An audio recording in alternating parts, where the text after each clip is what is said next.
بسم اللہ الرحمن الرحیم۔ ہمارا کوئی کام بھی قرآن سے ہٹ کر نہیں ہے۔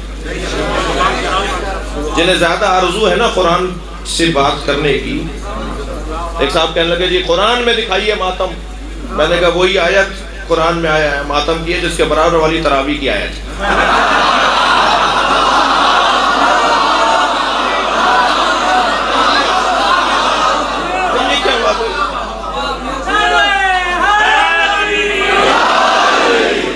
ہر بات قرآن سے آپ اگر دیکھنا چاہتے ہیں، مجھے نہیں معلوم وہ پرویزی ہیں وہ قادیانی ہیں، نہیں معلوم، ایک صاحب ہیں جو اس وقت مناظرے کر رہے ہیں، قرآن کی آیات پڑھتے ہیں اور ہمارے بھائیوں سے مقابلہ کر رہے ہیں، مناظرہ کر رہے ہیں، اور ہمارے بھائی بھی ان کو جوابات دے رہے ہیں، مگر وہ غالب ہے، اب تک تو غالب ہے، وہ ہمارے بھائیوں پر غالب ہے، صرف قرآن سے بات کرنے والے جو دعوے دار ہیں نا۔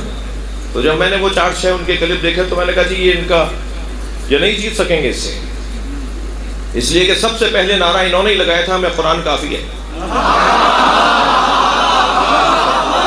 قرآن کافی ہے تو جواب دو قرآن سے۔ وہ تم سے قرآن کی آیات پڑھ کر سنا رہا ہے، تمہیں کہہ رہا ہے قرآن سے جواب دو، تو میں قرآن کا توڑ، تم اس کا توڑ ہی نہیں دے پا رہے۔ میں نے کہا جی اس کو کوئی پیغام بھیجے کہ ہم شیعوں سے بات کریں، یہ جو ہمارے بھائیوں سے مناظرہ کر رہا ہے نا، قرآن سے بات کرو، قرآن سے بات کرو۔ میں نے کہا کوئی اس سے کہے کہ ہم سے بات کرے، وہ جب ہم سے بات کرے گا نا تو ہمارا پہلا جملہ یہ ہے کہ یہ تمہیں کس نے بتایا کہ قرآن ہے؟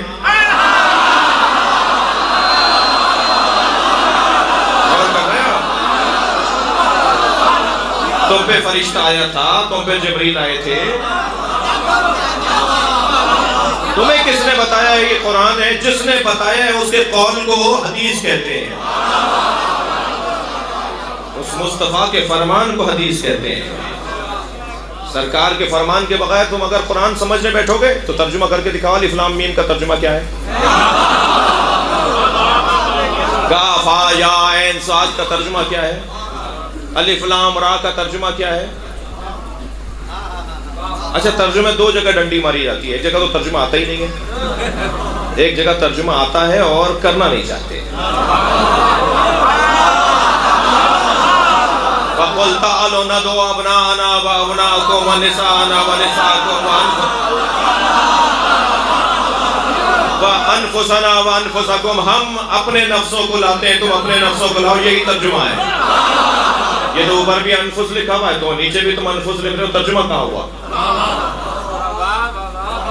دقت فرمائی آپ نے؟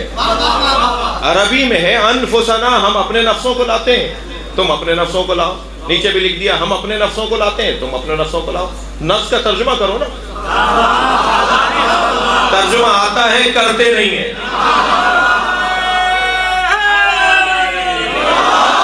ترجمہ یہ ہے کہ نبی سے اللہ کہلوا رہا ہے ہم اپنے جیسوں کو لاتے ہیں، تم اپنے جیسوں کو لاؤ۔ تو نبی جو اپنے جیسے کو لے کے گئے اسے علی کہا جاتا ہے۔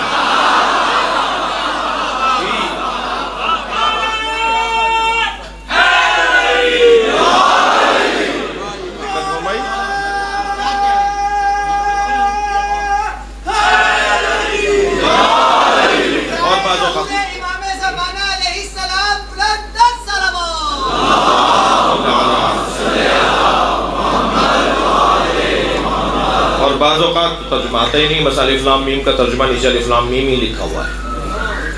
کہا جی کیا معنی ہے؟ کہ جی اللہ میں اور نبی میں رازدارانہ گفتگو ہے۔ تو جب رازدارانہ گفتگو ہے تو رازدار کو مانو نا، اللہ کا جو رازدار ہے وہ جو کہے وہ ہمیں ماننا پڑے گا نا۔ تو بغیر حدیث کے میں قرآن نہیں سمجھ سکتا، مجھے قرآن کے ذریعے سے حدیث تک جانا ہوگا۔ اچھا ویسے پتہ نہیں یہ کہا کس نے تھا، مجھے جاننے کی ضرورت نہیں ہے کہ قرآن کافی ہے، مگر جو بھی یہ کہتا ہے اس نے اپنا چہرہ آئینے میں دیکھا ہے؟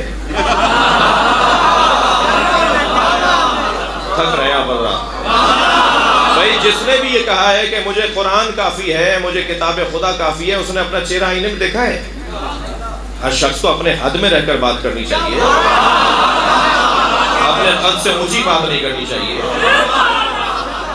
یہ کیا بات ہوئی کہ مجھے قرآن کافی ہے؟ یہ جملہ کہیں تو نبی کہیں یا علی کہیں؟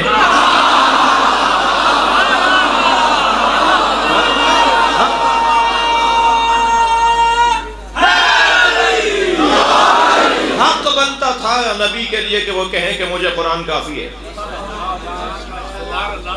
تو نہیں رہنا میری بات. بھائی صاحب فرض کیجئے کہ میں شاہ صاحب کے یہاں ٹھہرا ہوا ہوں. شاہ صاحب میرے عزیز ہیں، بڑے ہیں. مثال میں مثلا ہم ان کے یہاں پہنچے، ناشتے کا وقت تھا، انہوں نے ہمیں ناشتہ کرایا، چائے بھی ہم نے پی. جب چائے کی ایک پیالی پی لی تو شاہ صاحب نے دوبارہ چائے ڈالنا چاہیے. میں نے کہا جی کافی ہے.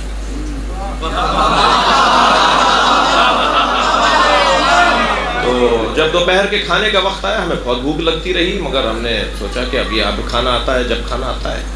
مگر پھر ہم نے کہا بھائی سید جا کے کھانا لے آؤ. کہنے صبح آپ نے کہا تھا نا کافی ہے.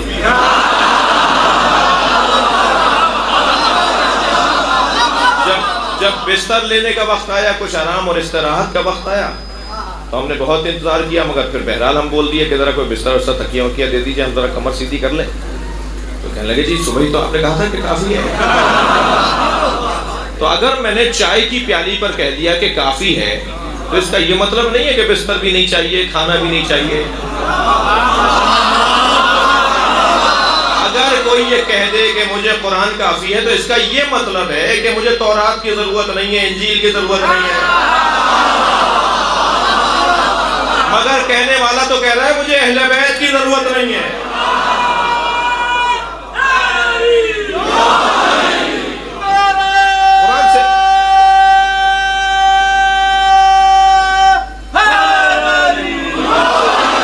قرآن مجید ہم کوئی عمل ایسا نہیں ہے ہمارا کہ جو ہم قرآن سے ہٹ کر کرتے ہوں.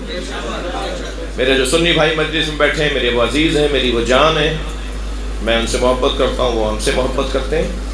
اور یہ مجالس اسی حسن کے ساتھ ہونی چاہیے کہ اس میں کوئی تفریق نہیں ہے. در حسین پہ ملتے ہیں ہر مزاج کے لوگ. شاعر کہتا ہے در حسین پہ ملتے ہیں ہر مزاج کے لوگ. یہ دوستی کا وسیلہ ہے، دشمنی کا نہیں.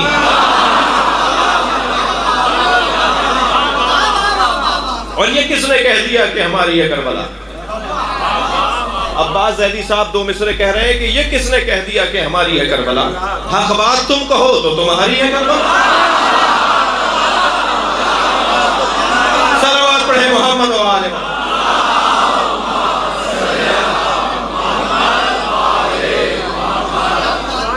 لہذا یہ حسن ہے کربلا کے ذکر میں. اور یہاں قرآن مجید سے بات ہوتی ہے اور قرآن مجید کے مطابق زندگی گزارنے کا پیغام دیا جاتا ہے. یہ اور بات ہے کہ ہم صرف خاموش قرآن کے قائل نہیں ہیں. خاموش ہادی کے تو قائل ہونا بہت بڑا کارنامہ نہیں ہے.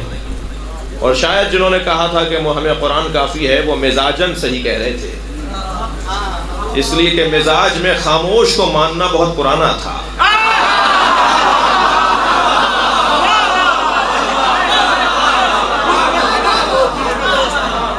لیکن نبی ہم تو قرآن صامت کے ساتھ قرآن ناطق کی بات کریں.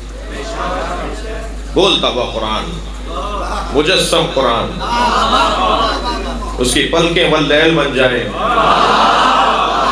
جس کی چال جو ہے وہ جمالیات بن جائے، جس کا ناراض ہونا قہر الہی بن جائے، وہ وجود. لہذا قرآن صامت سے بات شروع ہوگی اور قرآن ناطق پر بات مکمل ہوگی. اگر آپ ہمارے لیٹسٹ ویڈیوز کے بارے میں جاننا چاہتے ہیں تو ہمارے چینل کو سبسکرائب کریں اور بیل آئیکن کو پریس کریں. شکریہ.